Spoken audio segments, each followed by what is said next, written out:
साली पूरी घरवाली। लालच किस हद तक आदमी पर हावी होता है, आइए देखते हैं। देख राधा, तुझे घर का सारा काम आता है, ये अच्छी बात है, लेकिन हमें ये नहीं पता था कि तू पढ़ी लिखी कम है और तेरी छोटी बहन की तो सरकारी नौकरी भी लग गई है। कैसी बात कर रही है माँ जी?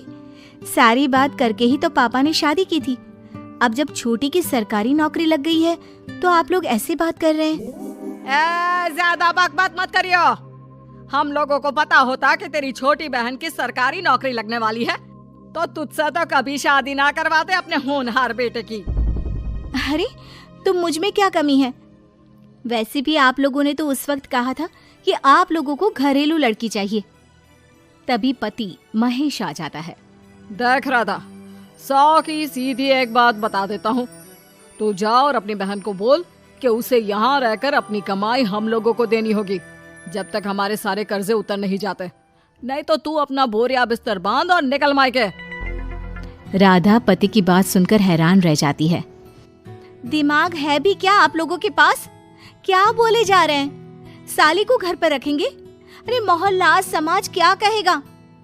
और माना पिताजी को उसके पैसों की जरूरत नहीं है, लेकिन वो अपनी कमाई आप लोगों को क्यों देगी? अरे क्योंकि हम लोगों के ऊपर कर्जे हैं, समझी? या तो तू कमा कर ला या अपनी बहन को बोल कि अपनी बहन का घर बचाना चाहती है तो यहाँ आकर रहे। सभी मिलकर राधा को घर से निकाल देते हैं। राधा भी कहाँ जाती, मायके जाकर रोने लगती है। छोटी बहन मीना कहती है, अरे क्या हो गया दीदी, कितना पैसा मांग रहे हैं? अरे अभी दे देते हैं ना, रो मत, अब तो मेरी भी नौकरी है। लेकिन राधा तो रोए ही जा रही थी। नहीं नहीं, इस बार लगता है उन लालची लोगों ने कुछ और ही डिमांड रखी है, वरना राधा इतना ना रोती। क्यों बेटी, क्या हुआ है? माँ पिताजी, इस बार जो उन लोगों ने मांगा है ना, वो सुनकर तो आप लोगों के पैरों के नीचे से जमीन खिसक जाएगी। ऐसा क्या मांगा है दीदी? तुझे मांगा है।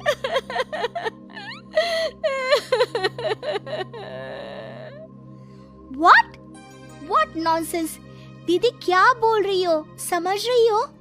हाँ, मेरी सास ये बोलकर भेजी है कि या तो मीना अपनी सारी कमाई उन लोगों को तब तक दे जब तक उन लोगों के कर्जे खत्म नहीं हो जाते, या फिर मैं मायके में जाकर रहूं यहाँ। क्या मजाक बना रखा है, ऐसा होता है क्या कहीं? अरे शादी की है, कोई आलू टमाटर थोड़ी है कि अदला बदली कर लो। छोटी बहन शांत होती है।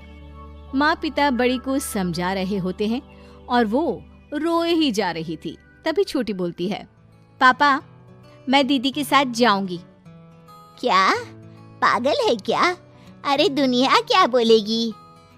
माँ वो लोग सिर्फ मेरे पैसे चाहते हैं ना। अरे वो तो वो लोग यहाँ से भी ले सकते थे छोटी, फिर वहाँ क्यों बुला रहे हैं तुझे? माँ वो कह रहे थे कि हमें पता होता कि छोटी की सरकारी नौकरी लग जाएगी तो उसी से करवा देते उनके होनहार बेटे की शादी।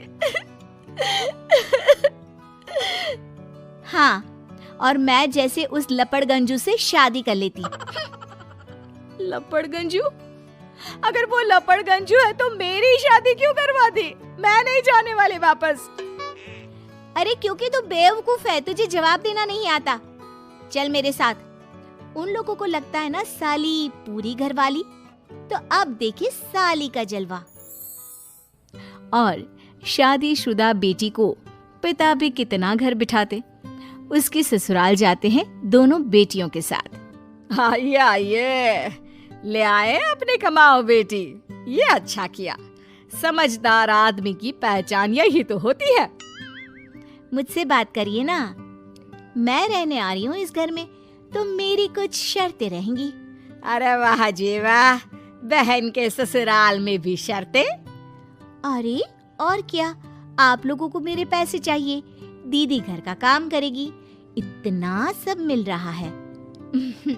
वैसे आप तो जानती हैं, बाजार में बिना शर्तों के तो एक पॉलिसी भी नहीं मिलती है। बात तो ये सही बोल रही है, सरकारी नौकरी वाली लड़कियां ऐसा नहीं मिलती। हाँ हाँ ठीक है, अच्छा बोलो छोटी बहू, क्या शर्तें हैं तुम्हारी? मैं कोई काम नहीं करूंगी। कैसी बात कर रही हो छोटी बहू, तुम नौकरी करोगी? अरे लाखों कमाओगी कि घर का काम करोगी? घर के कामों के लिए है ना ये बड़ी।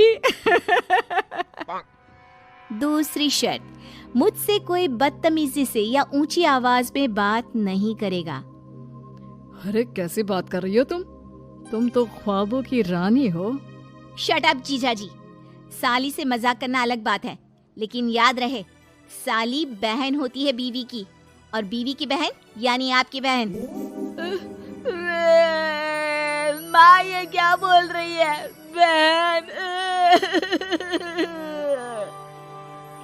अरे ना बेटा, मैं हूं ना, बात करती हूँ ना, रो मत बच्चा, रो मत। खैर, पिता दोनों बेटियों को छोड़कर चले जाते हैं। अगली सुबह, अरे सरला, जल्दी से मेरा और तुम्हारी बहन का खाना पैक कर दो, हम लोग ऑफिस के लिए निकल रहे हैं। लेकिन सरला तो सोफे पर बैठकर टीवी देख रही होती है। देखो जी, मेरी बहन पैसे कमा रही है तो मैं क्यों काम करूं? याद है ना मम्मी जी क्या बोलती थी कि मेरा बेटा पैसा कमा रहा है, तब सारा काम मैं करती थी। अब मेरी बहन कमा रही है तो मैं भी काम नहीं करूंगी। हाँ। अरे साली साहिबा, चलिए ना, मैं आपको दफ्तर छोड़ देता हूँ। क्या रेपुटेशन बनेगी हमारी। हाँ हाँ जीजाजी चलिए, आज आपकी ये इच्छा भी पूरी कर देते हैं। छोटी के ऑफिस में, अरे ये कौन है? तेरे जीजाजी है ना? ये कैसे तुझे छोड़ने आ गए? अरे वो अब ना मेरे पास ही रहती है। सभी एक दूसरे की तरफ देखने लग जाते हैं। हाँ वो क्या है ना, दीदी तो पता है घरेलू महिला है, जीजाजी के कर्जे ज्यादा हैं और पढ़े लिखे इतने हैं नहीं कि कुछ अच्छी कमाई कर पाए, तो मेरी कमाई रखते हैं। बस जैसे ही इन लोगों का कर्जा खत्म हो जाएगा मैं अपने घर चली जाऊंगी। पास खड़े जीजाजी का मुंह बन जाता है। घर आकर, छोटी, तुम ये क्या बकवास कर रही थी? ये सबको बताने की क्या जरूरत थी? अरे जीजाजी, आप खुलेआम सबको ये कहे कि साली आजकल मेरे साथ रहती है तो लोग क्या सोचेंगे आप जानते हैं ना। अरे उससे कुछ मत बोलना बेटा, चल मेरे साथ, तुझे ना बाजार का डोसा खिलाती हूँ। चल चल चल। हाँ दीदी तैयार हो जाओ, डोसा खिला रही हैं आंटी जी। तीनों जा रही होती है कि पास मोहल्ले की कुछ औरतें वहाँ पर जमा रहती है। अरे लाजो बहन, बहू की बहन यहीं रह रही है क्या?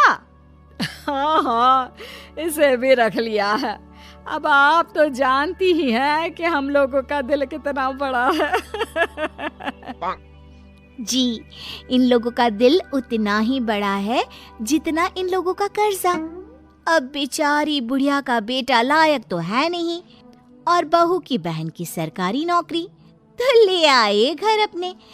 इनका कर्जा अब मेरी कमाई से ही तो खत्म होगा ना। सबके सामने सास की भी बेइज्जती हो जाती है। घर आकर सास और बेटा दोनों छोटी पर बरस पड़ते हैं। बस, मैंने कहा था मुझ पर कोई नहीं चिल्लाएगा। मैं जा रही हूँ अब। अरे लेकिन, अरे जाने देना माँ, मुझे एक बात समझ में आ गई है। अगर हमें खुद पर विश्वास हो तो अपनी समस्याओं को हम खुद सुलझा सकते हैं, फिर हमें किसी की जरूरत नहीं है।